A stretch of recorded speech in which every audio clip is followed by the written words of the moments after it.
You lead us in the pledge. Okay. I am calling this meeting of the Big Bear Fire Authority Strategic Planning Ad Hoc Committee to order. And if I could please have Vice Chair Rowe lead us in the Pledge of Allegiance. Already begin.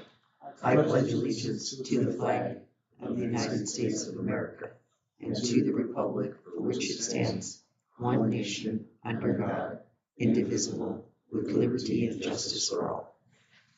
Okay, Al. Huh? Okay, Al. What are you talking about? Just Okay. slightly out of sync with everybody else. Chardell, could we have roll call, please? Of course. I show Director Melnick as absent, Vice Chair Biro, Here. Director Walsh, Here. Board Chair Segovia. Here. Thank you. All right. Do we have any public comment? No? All right. Well, let's go on into strategic planning discussion and approach. Okay, so direction from the full board, as we all recall, was that we would look at creating a CFD based off previous standard of cover evaluation. What I found was a document developed by the Matrix Consulting Group that basically laid out a plan for us to move forward from. This was, I guess, pre-development of Measure I. Their recommendations are as follows, and I'll lay them out to you. I didn't give you the document because there's probably 25 pages to actually go through, and I can just summarize it pretty easily. In regards to facilities, their first recommendation was to build living quarters onto the Moonridge Station. They wanted to see the rebuilding of a Sugarloaf station in a single floor format that could accommodate an engine and ambulance crew.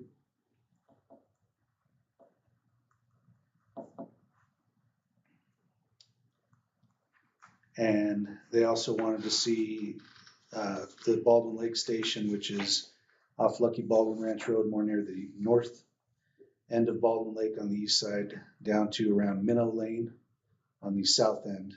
And that was, again, going to be based on response times to all areas of Baldwin Lake. The Moonridge Station, the intent was to provide staffing there that would include 3 engineers and 3 firefighters based on 3 shifts, 2 people per day, an engineer and a firefighter paramedic that would staff an ambulance and cross-staff a fire engine. This plan included the purchase of a new fire engine.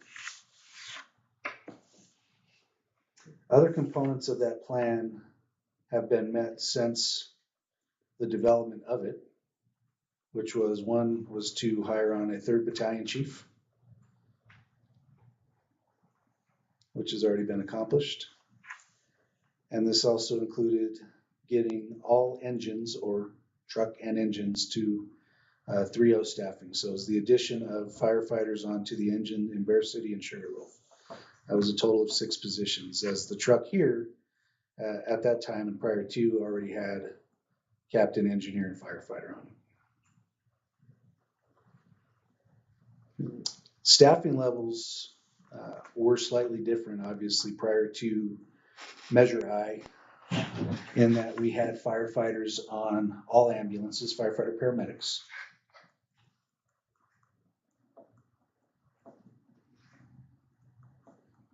Here at Station 1, accompanying the firefighter paramedic was a paid call firefighter. And there were 6 total apprentice firefighters, which is basically a low-cost employee that didn't have some form of training, whether it was a fire academy or paramedic certification. So is that like a slightly higher level than a paid call? Or? They were, yes. So they Okay. worked a full-time schedule. They received benefits and were entered into the retirement system. But because they did not meet the qualification of firefighter and licensed paramedic, they were at a lower pay scale. So we had 6 total, 2 on per day. So there was at station 282 in the center of Big Bear City. Those 2 ambulances each had a firefighter paramedic and an apprentice that was their partner on the rig. The apprentices and the paid calls were considered firefighters. We did not have firefighters on the engine in Bear City or Sugarloaf at that time. So we're still approximately 13 suppression personnel on per day.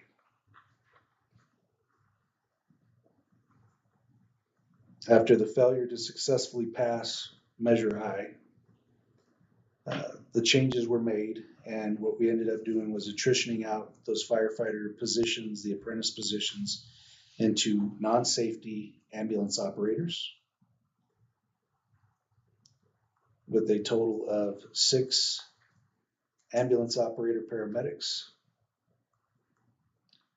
and 9 ambulance operator EMTs.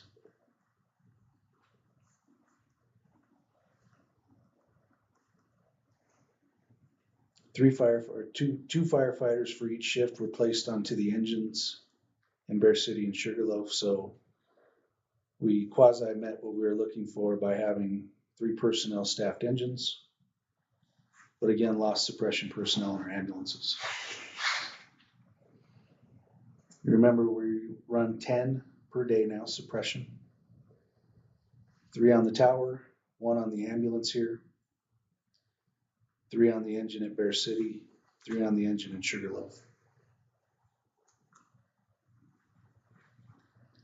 And thoughts of creating the CFD based on that previous plan, I think it is a better idea for us as the ad hoc to continue to focus on something similar to what we have developed currently, and maybe a minor adjustment to that.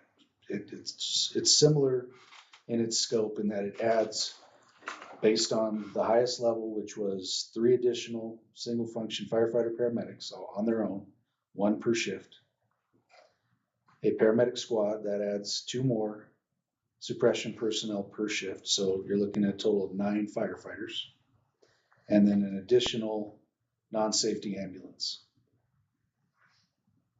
My thoughts and recommendation would be, once we got to that staffing level, would be that a squad would go to Moonridge to assist in response times there.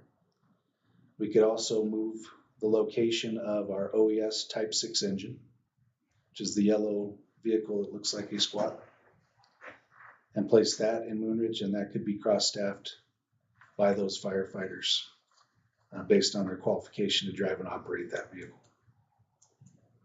The additional ambulance could then be placed out in the area of Boulder Bay to improve with medical response times out on the far west end of our district.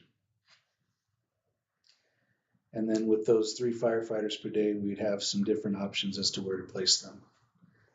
Do we want a 4-person truck? Would we like a squad out of here as well to reduce the wear and tear? Again, this went back to the cost analysis that at that highest end, when it came to single family dwellings, was $1.55 per square foot on residential.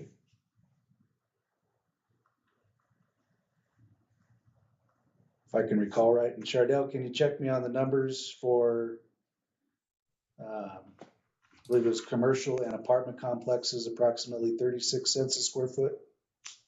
Let me pull that up. Are you looking at or talking scenario 1, 2, 3, 4 document? Yes, ma'am. 4, scenario 4. Scenario 4.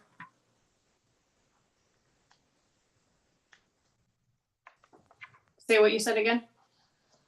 It was apartment complexes and I think commercial properties somewhere around 36, 37 cents a square foot, if I recall right. 38. 38. Yep. That's close. And then would also charge hotels, motels, $200 per room per year. Correct. That netted us somewhere around $2.6 million at build out in order to accommodate those positions. I think the addition of living quarters or new fire stations would take us greatly out of the range of maintaining development. Questions to Richard Wall, who handles CFD law, again, has a hard time coming up with an exact number or price when it comes to CFDs where development slows. He says on average, you're looking at about 1.8 to 2% of the total sell price of the property. And that is the average of what seems to work without slowing or stopping development. Anywhere in California. That's where they're focused.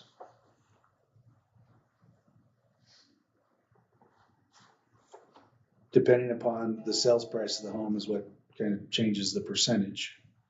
But I believe we're far below that average point at $1.55 per square foot.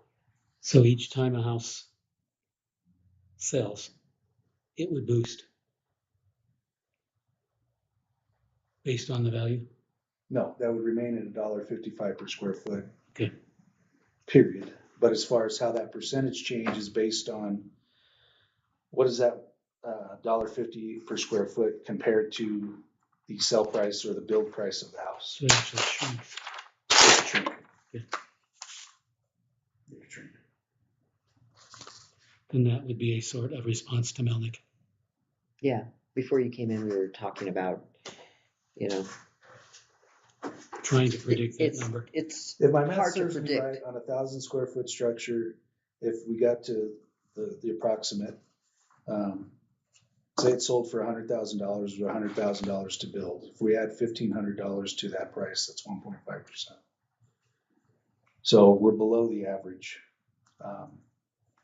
And all that does is simply suggests that we're below the number that they typically see CFDs set at a price value. So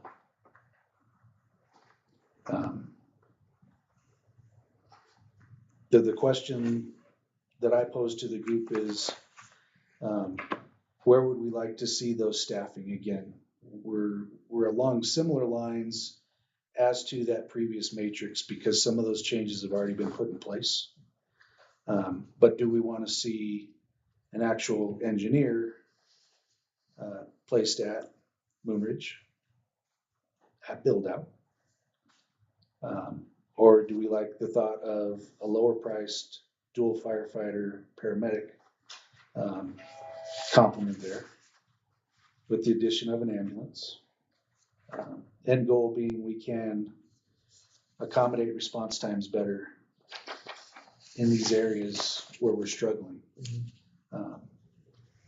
There are thoughts and ideas as to how to go about accommodating the movement of the station out in Baldwin, but that is going to take a little more work to get there. And then And so they don't, in that report, they don't like the location. It was based on response times to various areas Yeah. in Baldwin Lake because a lot of those roads are narrow, roughly maintained, Right. and sometimes signage is not there. So though there's not too many responses out there, there are slower areas for us to get to. It's currently there because it was Winslow's building. Yes. Right. So it was convenient to him and his well. So doesn't mean it was best for the community. It was just, What was there? it cost the least because he contributed. And I'd have to try to confirm, if possible, what response times were they truly looking at? Was it the response times of CAL FIRE? Or was it our units responding from Sugarloaf and Bear City, getting to those areas? Either way, I think we can get a property in a better suited area that just meets the needs of the public, whether it's CAL FIRE getting there first as initial responders or us getting there. And were they, when they were talking about in that report, redoing 283, was it like still in the same location, or was it on that other piece of property that we own? Or They hadn't really identified. It's just when they went to rebuild that station after you said the earthquake, the decision was made to rebuild the station in the exact same footprint that it was in. So in order to have more room, they went up. mm-hmm. It's not a very accommodating station, No. as the sleeping area is on the 3rd floor. And based on a recent injury at that station, single story is a far better option, far safer option. Came down faster than expected. He ended up developing some GI sickness, and while heading down the stairs, had a syncopal episode and fell. And so we were very Have you been in lucky, that station? very lucky that he was not more severely hurt. And our other piece of property, which I know there's issues 10 with that acres. too, with the pebble plain and all that stuff. But It's under question. it's not adjacent to the existing, is it? It comes, So it's right- it comes up to the boundary of the park. Okay. So there's a little area Not the in building. between Oh. the skate park and Maple and our northern wall and the edge of the park. That would be a question, but I mean, it's a small area. Other than that, it runs from the north side of the park to the cemetery, east to Whispering Pines. Yeah. To the boulevard. Okay. Because And- when I went on a tour, it was just like, oh, it's here somewhere, you know. Yeah, I've attempted to look, I mean, if you try to pull up online the mapping for Pebble Plains and Big Bear, the only ones that are truly identified are between Moonridge and Sugarloaf and out by the north end of Baldwin Lake. Where's the conservatory building? I cannot find anything that directly identifies Miller should know, the Sugarloaf property. Okay. but I can tell you there's pebble plains at Stanfield. It's my parents' property. But fortunately, it was never declared a sacred. And that's just it. I mean, to me, the thought would be, if it's not declared, then You can get away with how all good that. is your research? So you're talking about mixed function for this facilities district of both structures or tangible facility and manpower in one or in two different? No, I advocate against the structures because I think that's what would take us into the next level, Director Walsh, Okay.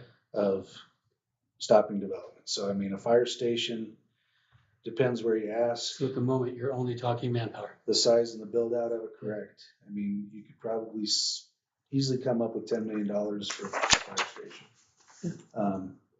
That would accommodate 5, et But cetera. you're also, when you talk about assigning this manpower and where it's going to go and why it's going to go, you're looking at manning Moonridge all the time Yes, or part-time. it would be Full full time, time. okay. I mean, it depends on where. And you're talking about changing the Sugarloaf station to a more friendly facility. No. No, I The think previous he's- plan, Yeah, he was the just telling us. 2017 Okay. plan, Yeah. identified the properties. So We're all of dealing with that's personnel. old hat, and now we're just Yeah. talking people. Yeah, and I mean, just to add, probably living quarters would probably be $2 to $3 million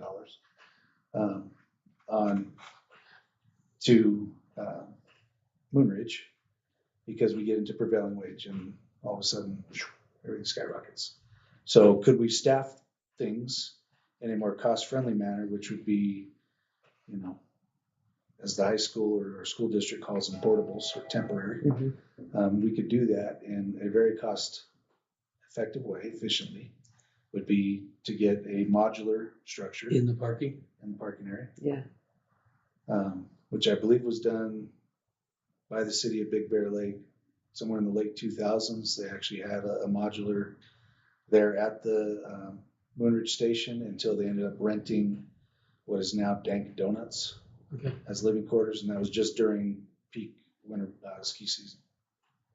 They're actually not bad. When Chris was in air ops at the airport, they stayed in. They're not bad. They're not. No, they're not.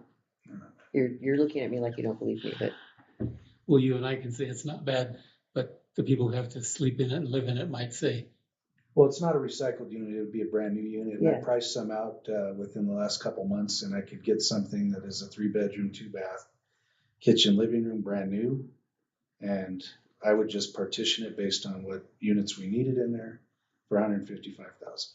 a cargo container with windows. Well, I mean, based on the Yeah. design that I'm looking at, it doesn't look like Okay. that, but We're in the area of affordable housing, so I think they're a little nicer than Yeah, Okay, I like that. yeah. So again, you would come up with a chart then of this manpower, not linking it to what was proposed before, but Well, this is our Now. discussion. The full board asked for a CFD based on the previous. I think we I are, would say don't confuse the two. I'm not. I'm just explaining to you. No, I mean to the board No, and to the and the presentation. presentation will be the same thing. Okay. This is what the previous plan had.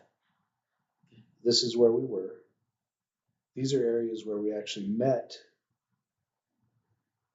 requirements from the previous plan. So the addition of firefighters to all apparatus that didn't have them before. Again, that was engine 2, engine 3, only had captain and engineer on them. And so we've since gotten firefighters on to those engines. And we added the 3rd Battalion Chief. So we've done some of these things. The big question is now, how do we kind of create the balance of these things while keeping in mind, you know, financial sensitivities that we don't want to harm development with, while still attempting to provide meaningful staffing into the future. And what does it do to your proposal if at the same time you're talking about this, we're talking about changing ambulance operators and going back to increasing firefighters? Is it still the same mix, or would you have to change things all over again?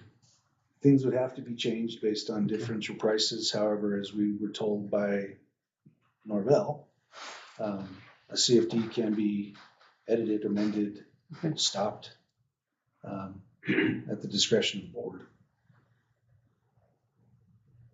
And we're looking at simply adding the positions that we've intended to add, which is a total of 3 firefighters and a total of 2 AOs, one being a paramedic, one being an EMT. And you were saying it would get closer to the 13 you had before? Or would bring it to 13? That would bring it to 13 Okay. with an additional ambulance. But you're still less than the 17 that was called for at one point. Mhm. Okay. Those are to give us a validated target to shoot for, in my opinion. And we operated with 13 prior to the failure of Measure I and the changes that were necessary to be made then. This at least brings us back to where we were, which is still an improvement. Bodies matter on the fire ground. Yes, they do.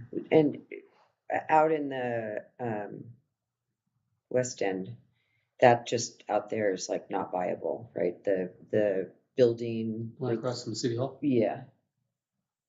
Not right now. No, but I mean, is it like something that could be someday It's a like garage. cleaned up? It's identical to Moonridge. It's basically 2 bays with a restroom at the rear. And it is what you'd call a half bath. It's just a toilet and sink. So there's no shower facilities in there and no other quarters. So if we were to want to utilize that, then the advisement would be that the dump station that exists on that property be moved. I think that's And in the then works. we rehab that building from all the rodent issues. Mhm. And then it would be just another, portable building for housing. Yeah. Okay, so portable. Would that include better insulation in the roof so that you don't lose heat so much? We would update the structure as needed and as, cost allow it. Do either one of those facilities, since they sound like they're alike, does it have an eye wash station in it? Wait, we have eyewash stations over there? I haven't actually checked because we don't staff it. We would make sure that they're up We to the show. could have it up to the code. They're pretty easy to get.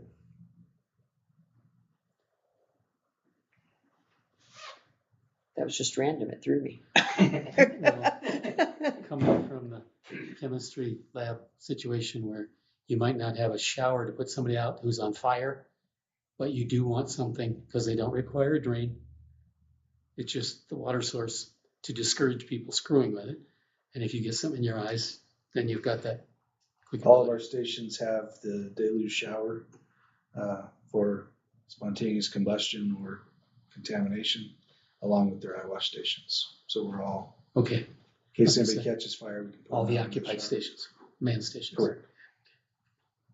The question was also brought up in the last ad hoc strategic planning meeting as to number of commercial properties Mhm. between the two sites, and it's almost identical to 192 in the CSD, 193 in the city, for a total of 325. And that comes from the county based on what they have property zoned as. Which could change tomorrow. Zoning can change. But in terms of, I think the way the intent of that question was, can we do it just on commercial?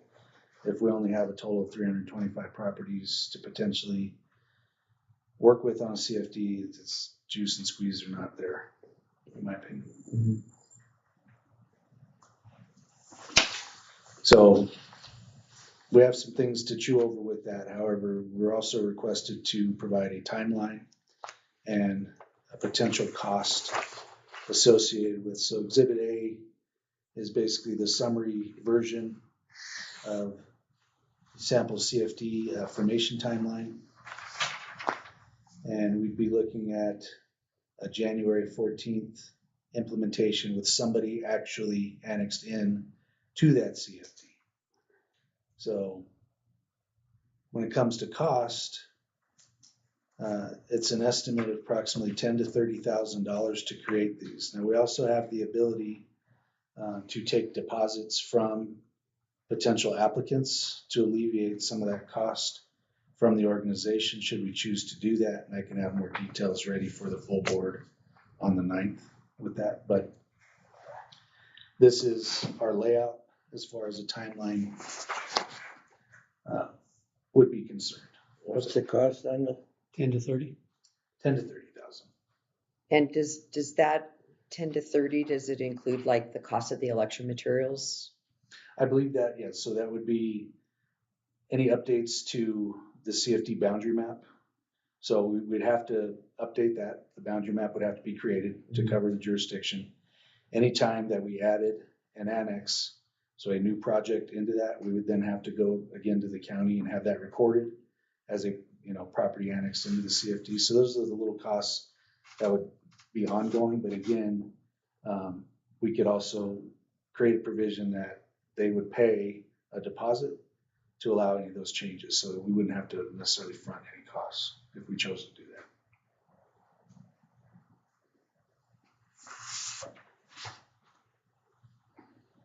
that. And is that assuming that the JPA creates it, or that it is created and the first person who wants a building permit becomes the first person annexed in the system? We would have it created, but it wouldn't, technically begin until the very first person annexed in, as the CSD. Because I don't know that the realtors that were here understood that. I definitely think there's a little confusion. I had spoken with a friend of mine who's a realtor, and there was some confusion. That there was thinking that the CFD involved the sale of any property, developed, undeveloped, and I gave him Not the the correction sale. quickly. Yeah. It was no, any existing structure that sells has nothing to do with the CFD. It's you take a barren lot, undeveloped, and you put something on it, depending upon if it's single family dwelling, hotel, motel, apartment, or commercial, then they could potentially be annexed into the CFD. Well, fighting fire in a naked piece of property is, I would think, greatly less than if it has a structure on it, and so there's your distinction. Yeah. Absolutely. The amount of heat generated by a structure is.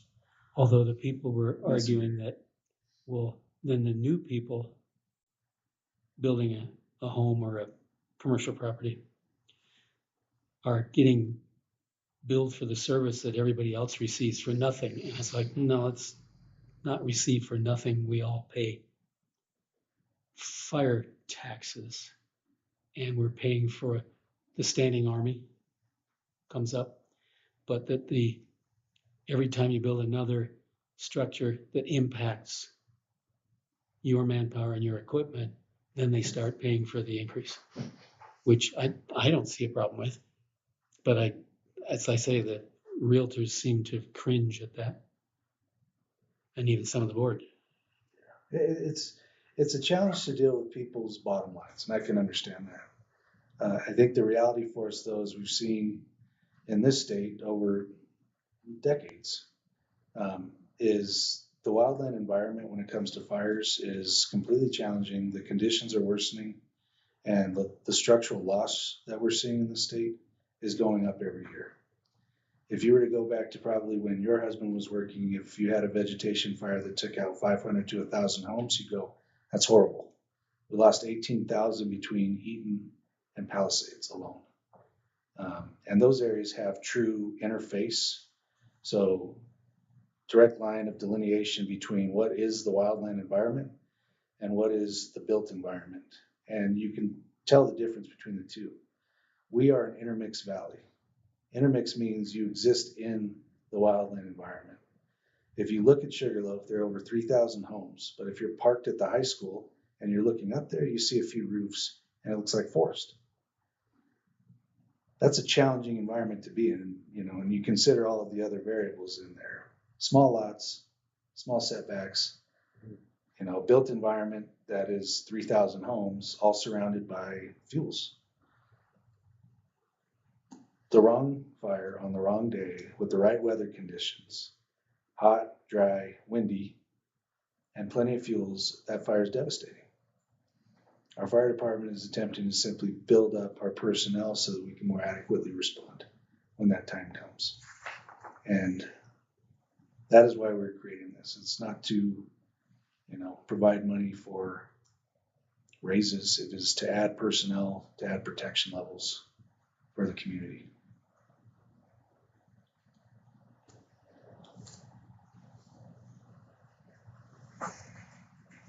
So we have an example of the timeline. Are there any questions regarding the separation of the difference between what we have proposed in the last couple months versus the 2017 master plan, or not master plan, but standard of cover plan? And if not, where would this group like to take us into the meeting on the 9th as a proposal for a potential CFD? I think you provided something of an answer to Melnick, but we're still going to have issues with Putz and Herrick about, well, my neighbor might be paying a different rate than I pay, which is what They do happens now. Exactly. It's going to continue. It will always be that way. So I don't see that should be. It's going to come up. It's going to have to be addressed, but I don't see that that's a reason to not proceed. And of course, we have to remind or be mindful of that this is not going to generate all the money you need tomorrow. Right. It's going to take time. But if you don't do anything, it's going to take that much longer. Correct. Okay. Well, and I mean, we have a finite amount of land. So Yes and no. Because if the current undeveloped properties include a 10-acre parcel, that could stay 10 acres. It could become 5 2-acre parcels, or it could become 20 homes or 30 home division. And now it's getting harder and harder within the same footprint. So this will at least respond to that. And I agree. I definitely am not arguing with you on that. But I mean, when it comes down to it, I don't think there are too many parcels that are multiple acres. We have them. Mm-hmm. But, if you were to compare us to some of the, valley communities where it's the next 500 home subdivision and then the next one and the next one, we don't have that kind of reach. So it's, the longer we wait, if this is a viable option, the more we miss. And then it becomes to a point where the number of buildable properties is so small that this is not worth pursuing it at that point. Yeah, because if you look at what's already been missed. Yeah. Not just the Summit Hotel, but do you understand that there's another hotel afoot? I haven't heard that. Okay. I did, and I just kind of wondered. But yes, I know of a 5-acre parcel right in the heart of the city, and next door is 108 condo units. So if that 5 acres were to be developed the same way, you could pick up another 120. So Understood. Yeah. Yeah, hopefully if I'm on interest board. rates go down. then Well, starts twice here. this coming year. Yeah, That could be good. would the recommendation then be to go ahead with this Go ahead. timeline and with the recommendation of 155 a square foot? Yes, sir. Or nine? Yes, and 38 cents a square foot commercial and 200 per unit for a hotel motel. Does a condo come in as a hotel motel? I believe those would fall into the apartment complex Okay. as more permanent dwellings, and so those would be subject to the 38 cents a foot. Okay. And I think if this group approves that, we basically explain it as, look, the big difference being that they didn't recommend an additional ambulance. It was engineer and firefighter in Moonridge, and that we could make that change as needed for the final product, what year was that? 2017. I mean, because it would make sense to me that, because EMS is such a big deal, Yes, probably. you know, so it seems like maybe Well, that's what I was going to say. focus more that The way. problem is if you're not talking ambulance, but you are talking firefighters, when you look at the monthly stats and the pie chart, and it says 1% was fire and everything else was essentially first aid, paramedics, whatever, then this kind of seems like a lopsided response. I mean, but when you need the firefighters, you need them. Yeah, and the balance to that, as you're saying, because you're completely right, is though that was an engineer and a firefighter, their primary role was assignment to the ambulance in Moonridge Okay. and would cross staff. Well, and the name I couldn't remember for the big ambulances that we were trying out for the manufacturer, Kodiaks. Yeah. Yeah, they were GMCs. Had the compartments to put all the equipment so that they could appear as a ambulance operator and then magically turn into the. Yeah, and I believe the box size though, even though they're a little taller and they had the different looking cab configuration, the box itself I think was pretty similar to these models. Okay. Again, I'll find out for Were sure. they kind of like a Sprinter van?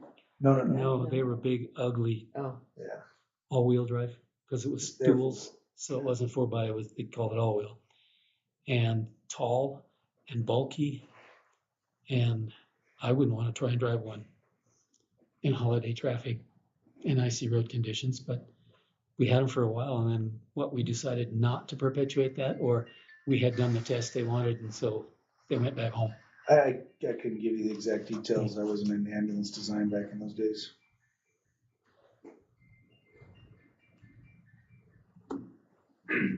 Are you happy? I'm happy. I don't want to increase taxes. Sure. But if we don't do something now, I mean, this could literally sit for another 17 years and achieve nothing, though I doubt that, from the number of EDUs we're seeing being built for Barwa's plant, because it'll give us county construction and city, but it also includes Fonskin.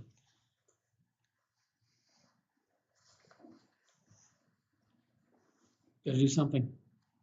And at the moment, we haven't come up with any other source of money. no. So do something. Been trying. Yeah. But at least we're getting answers to questions that we have. What we can't do. And so do you think that we've answered today?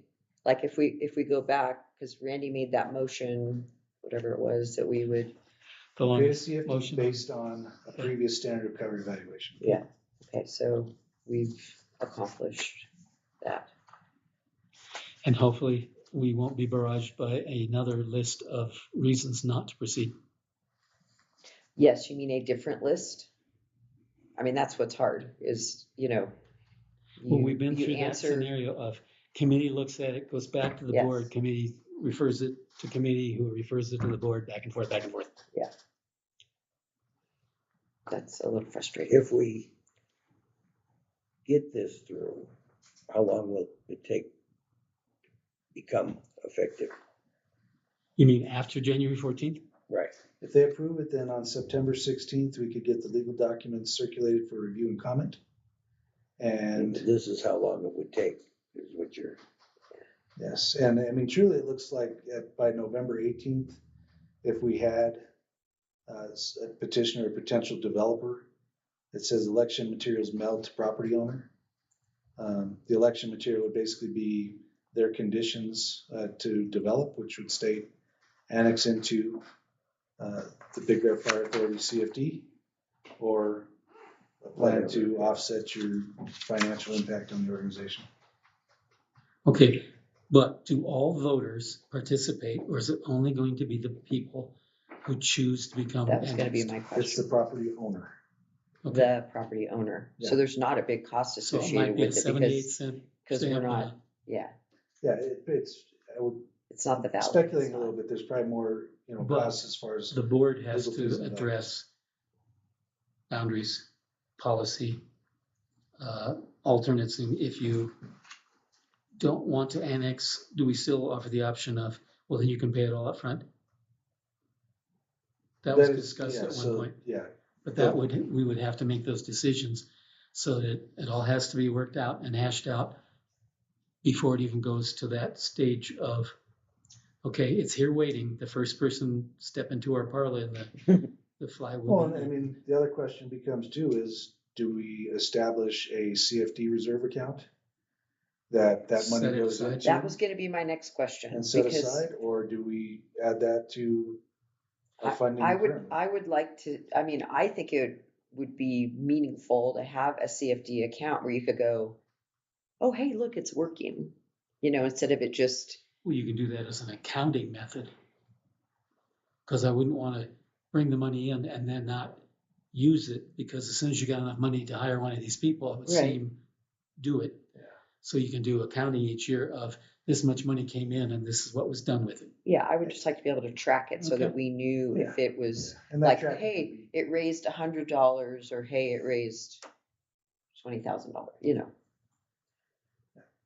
I'm sure Kristen would have some GASB recommendation. Well, the other question too General is, Accounting Standards, Government Accounting Standards Bureau. do we amend the reserve policy in terms of the additional personnel portion to the reserve policy? As to And when we then- do it, Or that money would go into that one account? Since the intent is to add personnel and we have a reserve account for additional positions. but does that have to be done before you start this process? what, the reserve policy? Yeah. No, because there's nothing in that account right now. Well, I don't want to see another reason to postpone this right. because we have put this to off. come up with a reserve policy. I think we have so much It can be time. concurrent. Provided we receive buy-off from The whole board. a majority, Okay, well, 7 out of, a super majority. Yeah. And we're to move forward with this. As we're looking at the policies and procedures of this, that would be a question, because based on the current reserve policy, we have to receive or hit the initial reserve balance of 35% before, we can fund the additional. but this would be accounts. exempt. No, he's saying, would we Would we need amend to it? look at it to amend So it? we Well, either that's what I'm add saying. a This could CFD be reserve made account, exempt though. or we add that money in personnel. But I mean, that could be pie in the sky stuff. We've got to get past the full part. Yes. Can you think of any excuses that'll be thrown at us? No, but I'm sure they'll find some. Yeah. If we're just gonna kick it down the road, we're gonna miss everything. Yeah, it's like, Well, Let's start then it when now. when the committee makes a recommendation, do we also put a caveat to it of do it or get off the pot? Well, Well, I If you're think- not willing to at least consider this, then put an end to start it. it. well, I think that's what Randy said. He said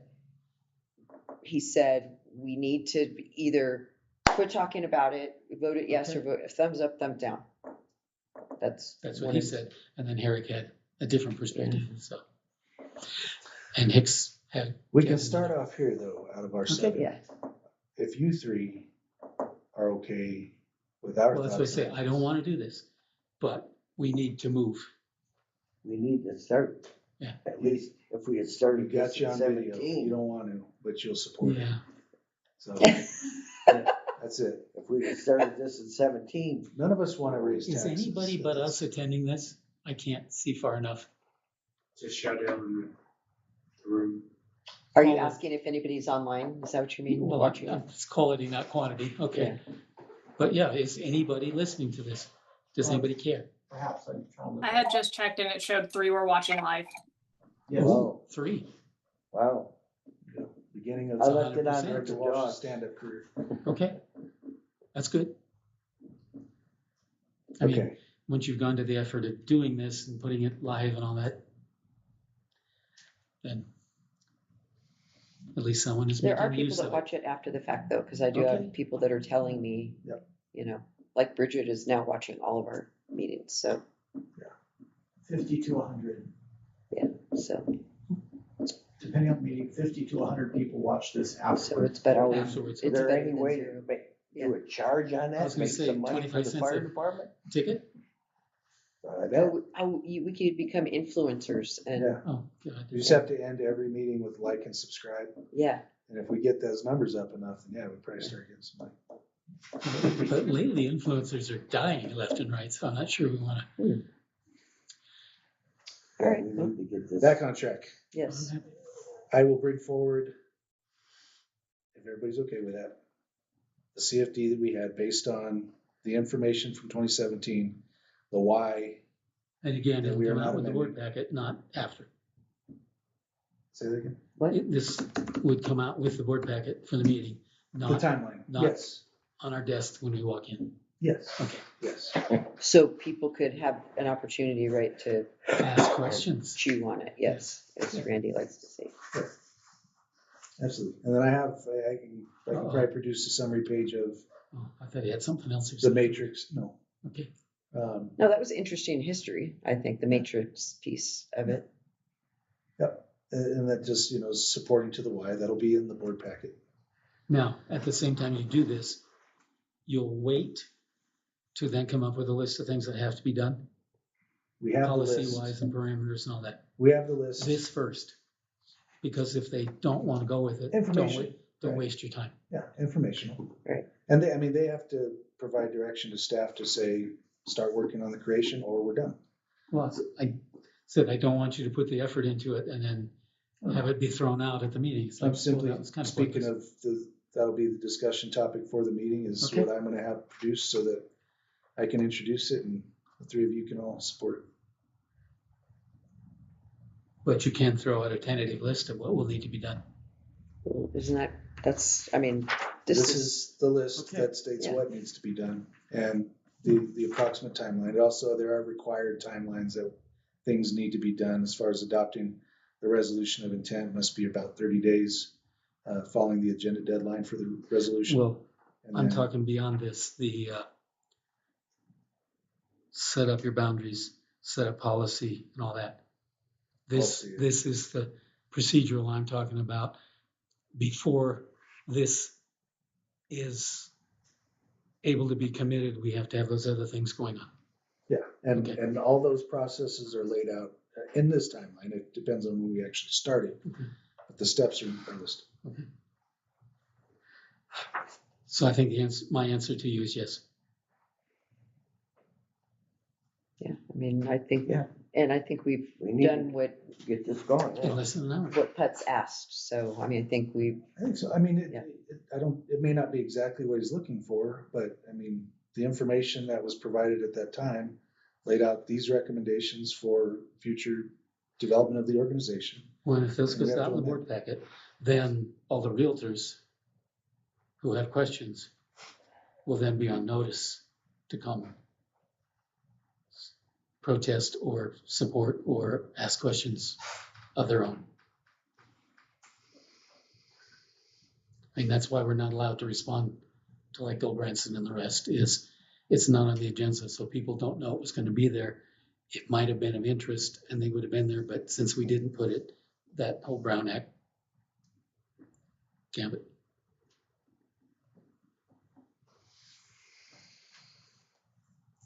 This will be in the packet. The summary page will be in the Give packet. it back to any questions you might have now. Do you have any questions, Jessica? Do we have any extras of those sheets, or are we allowed to have? I'll give this one to you. I can just take a picture. Huh? I can just take a picture too after. Oh, yeah, no, I'll just give it to you. It's It's only fine. 10 Because I'm gonna be cents. getting a copy We of it need the again. money, so it's They already. might be on the table in the lobby as well, Oh, okay. potentially. If not, we'll get you. Oh, yeah, they are. I'll grab them. Does the CSD have any points of clarification? At this point. All right. Are we good? Wowzers. All right. Calling this meeting to a close at 10:51.